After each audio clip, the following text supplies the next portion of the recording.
Piers Morgan, Tony Blair, Nicki Minaj, Taylor Swift, Gordon Brown, J.K. Rowling, Eddie Izzard. These names alone will ensure that this blog entry will be read by several new readers. The reason for this is much the same reason as people used to read tabloid newspapers. They want to be shocked by something that doesn't actually affect them at all.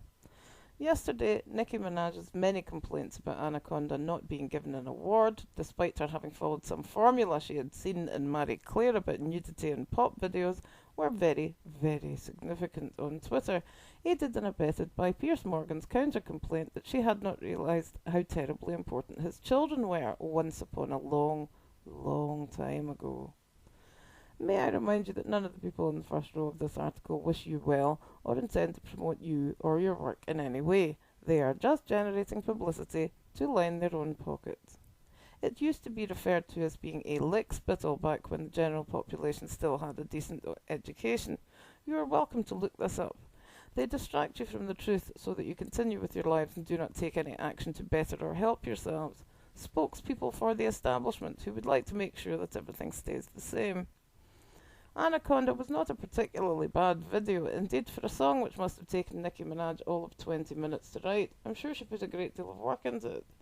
Her public image, only partially derived from that of Lil' Kim, is, I am sure, positive for many people who think that buying makeup and clothes will somehow lead to a better life for all youth, not just the outraged black youth that were so keen to avoid reading Piers Morgan's article yesterday, branding him a racist. He probably is a racist, but that's not what his article was about, and it doesn't matter what you think, as long as you're sufficiently aroused to notice his name when you see it.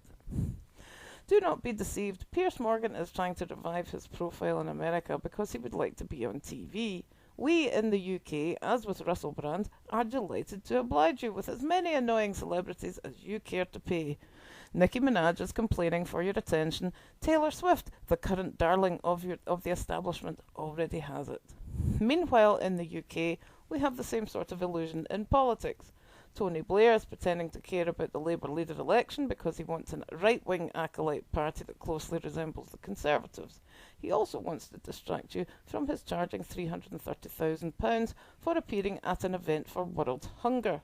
Tony, as you can see, cares about you, and you should listen to every word he says, as he takes every self-advantageous opportunity that comes his way.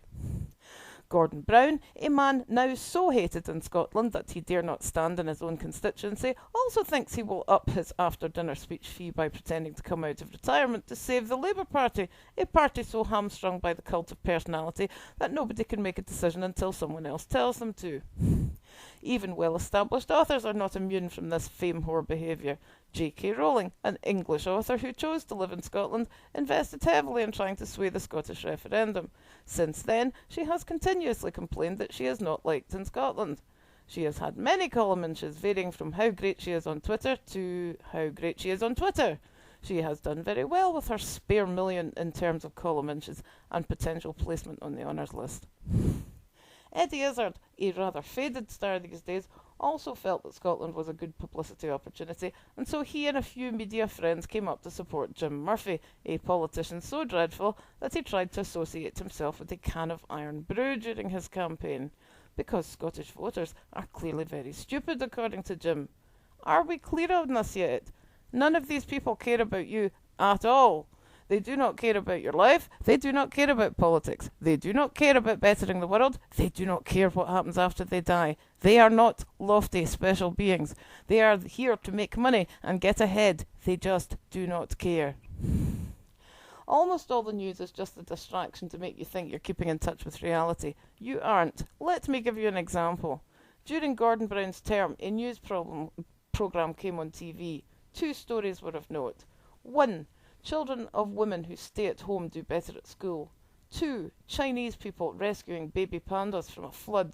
Ah, I said, there aren't enough jobs for everyone, and Gordon Brown has signed something for the UK to do business with China. I went out, got into my car, put on Radio 4, the news came on. The first 2 stories were, 1. Unemployment has increased, and several thousand more jobs are to be lost shortly. 2. Gordon Brown has signed a deal with China.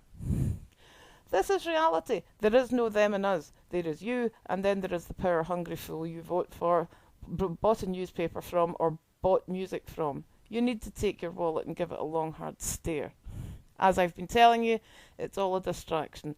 The only person who can really change the world is you. All of you, each of you. If anyone were to stop and think about an ideal world, this would not be it.